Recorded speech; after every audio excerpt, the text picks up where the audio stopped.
जय श्री हरि भक्तों, आप सभी भक्तों पर भगवान श्री हरि कृपा सदैव बनी रहे। आप सभी भक्तों का हमारे चैनल में बहुत बहुत स्वागत है। भक्तों, आज आप सुनेंगे वैशाख माह की कथा अध्याय 6, जिसके श्रवण करने से पुण्य की प्राप्ति होती, श्री हरि की कृपा होती है। तो इसीलिए भक्तों, बहुत ही सच्ची श्रद्धा और निष्ठा के साथ आप इस अध्याय का अंत तक श्रवण करें। इस अध्याय में वैशाख महात्म्य के संबंध में 3 प्रेतों का उद्धार कैसे हुआ, आइए सुनते हैं। ब्राह्मण ने पूछा, धर्मराज, वैशाख मास में प्रातः काल स्नान करके एकाग्रचित हुआ पुरुष भगवान माधव का पूजन किस प्रकार करे? आप इसकी विधि का वर्णन करें। धर्मराज ने कहा, ब्राह्मण, पत्तों की जितनी जातियां हैं उन सब में तुलसी भगवान श्री विष्णु को अधिक प्रिय है। पुष्कर आदि जितने तीर्थ हैं, गंगा आदि जितनी नदियां हैं तथा वासुदेव आदि जो देवता हैं, वे सभी तुलसी दल में निवास करते हैं। अतः तुलसी सर्वदा और सब समय भगवान श्री विष्णु को प्रिय है।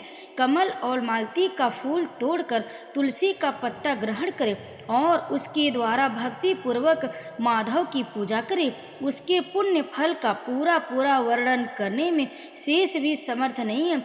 जो बिना स्नान किए ही देव कार्य या पितृ कार्य के लिए तुलसी का पत्ता तोड़ता है, उसका सारा कर्म निष्फल हो जाता है तथा वह पंचगव्य पान करने में शुद्ध होता है। जैसे हरे बुरे तेरे रोगों को तत्काल हर लेती है, उसी प्रकार तुलसी दरिद्रता और दुख भोग आदि से संबंध रखने वाले अधिक से अधिक पापों को भी शीघ्र ही दूर कर देती है। तुलसी काले रंग के पत्तों वाली हो या हरे रंग की, उसके द्वारा श्री मधुसूदन की पूजा करने से प्रत्येक मनुष्य, विशेषतः भगवान का भक्त, नर से नारायण हो जाता है। जो पूरे वैशाख भर तीनों संध्याओं के समय तुलसी दल से मधुहंता श्री हरि का पूजन करता है, उसका पुनः इस संसार में जन्म नहीं होता। फूल और पत्तों के न मिलने पर अन्न आदि के द्वारा धान, गेहूँ, चावल अथवा जौ के द्वारा भी सदा श्री हरि का पूजन करें। तत्पश्चात सर्वदेवमय भगवान विष्णु की प्रदक्षिणा करें। इसके बाद देवताओं, मनुष्यों, पितरों तथा चराचर जगत का तर्पण करना चाहिए। पीपल को जल देने से दरिद्रता, कालकरणी, एक तरह का रोग, दुःस्वप्न, दुनिश्चिता तथा संपूर्ण दुख नष्ट हो जाते। जो बुद्धिमान पीपल के पेड़ की पूजा करता है, उसने अपने पितरों को तृप्त कर दिया। भगवान ने विष्णु की आराधना कर ली तथा संपूर्ण ग्रहों का भी पूजन कर लिया। अष्टांग योग का साधन, स्नान करके पीपल के वृक्ष का सिंचन तथा श्री गोविंद का पूजन करने से मनुष्य कभी दुर्गति को नहीं प्राप्त होता। जो सब कुछ करने में असमर्थ हो, वह स्त्री या पुरुष आदि पूर्वोक्त नियमों से युक्त होकर वैशाख की त्रयोदशी, चतुर्दशी और पूर्णिमा तीनों दिन भक्ति से विधि पूर्वक स्नान करे तो सब पातकों से मुक्त होकर अच्छे स्वर का उपभोग करता है।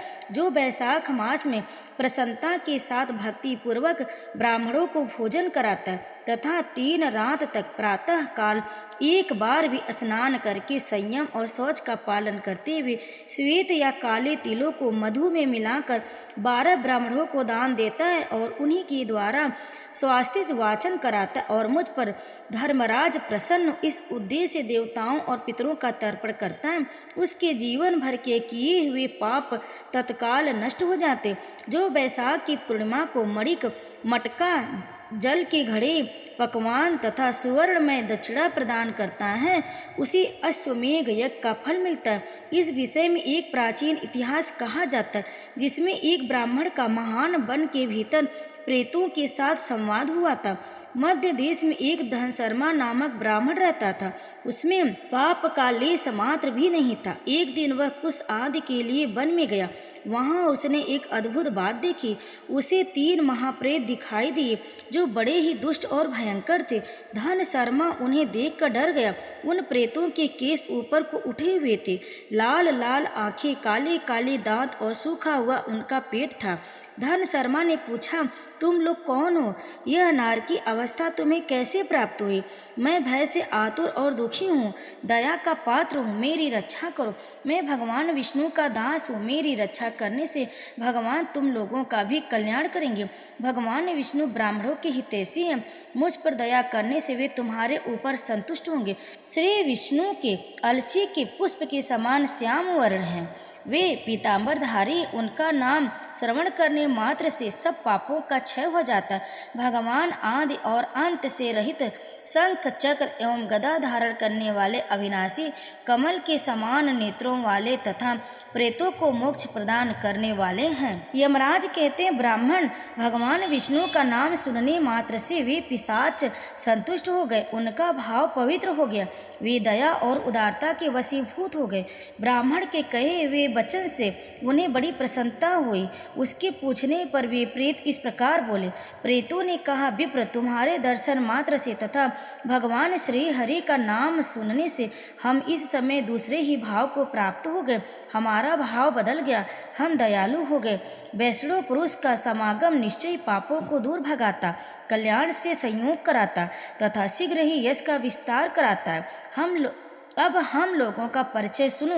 यह पहला कृतघ्न नाम का प्रेत है, इस दूसरे नाम विदैवत है और तथा तीसरा मैं हूँ, मेरा नाम अवैशाख है। मैं तीनों में अधिक पापी हूँ।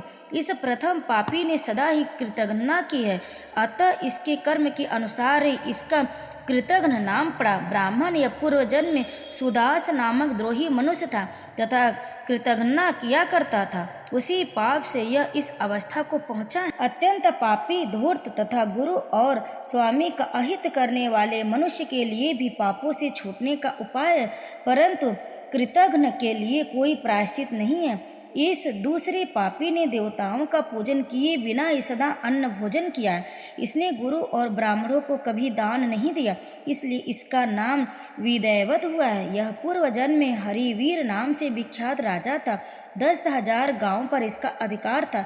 यह रोष, अहंकार तथा नास्तिकता के कारण गुरुजनों की आज्ञा का उल्लंघन करने में तत्पर रहता था। प्रतिदिन पंच महायज्ञों का अनुष्ठान किए बिना ही खाता और ब्राह्मणों की निंदा किया करता था। उसी पाप कर्म के कारण यह बड़े बड़े नरकों का कष्ट भोग कर इस समय विदैवत नामक प्रेत हुआ। अवैशाख नामक तीसरा प्रेत मैं हूँ। मैं पूर्व जन्म में ब्राह्मण था, मध्य देश में मेरा जन्म हुआ था। मेरा नाम भी गौतम था और गोत्र भी। मैं वासपुर गांव में निवास करता था। मैंने वैशाख मास में भगवान माधव की प्रसन्नता के उद्देश्य से कभी स्नान नहीं किया, दान और हवन भी नहीं किया। विशेषतः वैशाख मास से संबंध रखने वाला कोई कर्म नहीं है। वैशाख में भगवान मधुसूदन का पूजन नहीं किया तथा विद्वान पुरुषों को दान आदि से संतुष्ट नहीं किया। वैशाख मास की एक भी पूर्णिमा को जो पूर्ण फल प्रदान करने वाली है, मैंने स्नान, दान, शुभ कर्म, पूजा तथा पुण्य के द्वारा उसके व्रत का पालन नहीं किया। इससे मेरा सारा वैदिक कर्म निष्फल हो गया। मैं अवैशाख नामक प्रेत होकर सब ओर विचरता हूँ। हम तीनों के प्रेत योनि में पड़ने का जो कारण है वह सब मैंने तुम्हें बता दिया। अब तुम हम लोगों का पाप से उद्धार करो, क्योंकि तुम विप्र हो। ब्राह्मण पुण्य आत्मा साधु पुरुष तीर्थों से भी बढ़कर है। वे शरण में आए हुए महान पापियों को भी नरक से तार देते। जो मनुष्य सदा गंगा आदि संपूर्ण तीर्थों में स्नान करता है तथा जो केवल साधु पुरुषों का संग करता है, उसमें साधु संग करने वाला पुरुष भी श्रेष्ठ है। अतः तुम मेरा उद्धार करो, अथवा मेरा एक पुत्र है जो धन शर्मा नाम से विख्यात है। स्वामिन, तुम उसी के पास जाकर यह सब बातें समझाओ। हमारे लिए इतना परिश्रम करो। जो दूसरों का कार्य उपस्थित होने पर उसके लिए उद्योग करता है, उसे उसका पूरा फल मिलता है। वह यज्ञ, दान और शुभ कर्मों से भी अधिक फल का भागी होता है। यमराज कहते हैं, ब्राह्मण उस प्रेत का वचन सुनकर धर्म शर्मा को बड़ा दुख हुआ। उसने यह जान लिया कि यह मेरे पिता हैं जो नरक में पड़े हुए हैं। तब वह सर्वथा अपनी निंदा करते हुए बोला।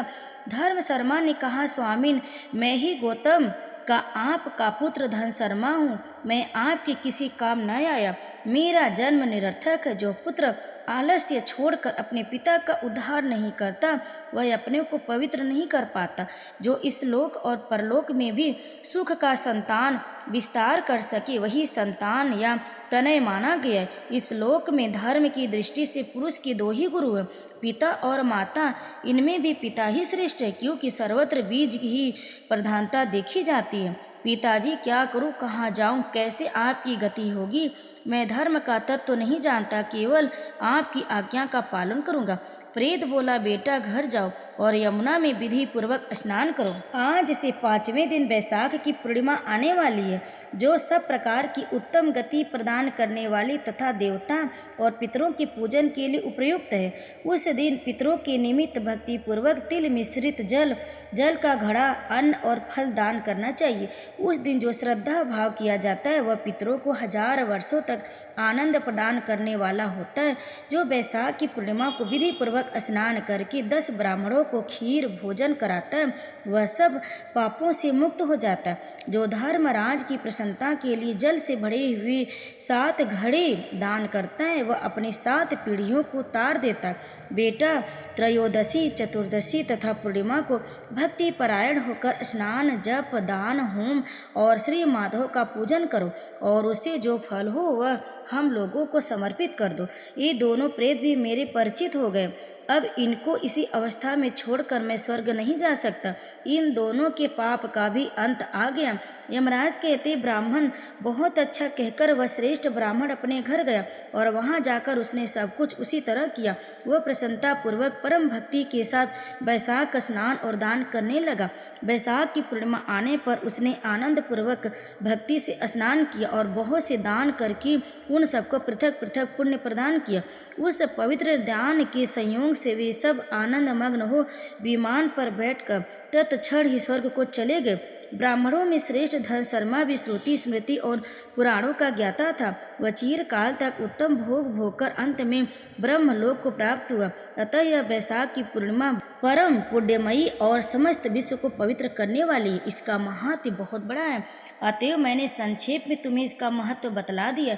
जो बैसाख मास में प्रातः काल स्नान करके नियमों के पालन से विशुद्ध चित्त हो भगवान मधुसूदन की पूजन करते हैं वे ही पुरुष धन्य हैं, वे ही पुण्यात्मा है तथा वे ही संसार में पुरुषार्थ के भागी। जो मनुष्य बैसाख मास में सवेरे स्नान करके संपूर्ण यम नियमों के युक्त हो भगवान लक्ष्मीपति की आराधना करता है वह निश्चय ही अपने पापों का नाश कर डालता है। जो प्रातः काल उठकर श्री विष्णु की पूजा के लिए गंगा जी के जल में डुबकी लगाते हैं उन्हीं पुरुषों ने समय का सदुपयोग किया।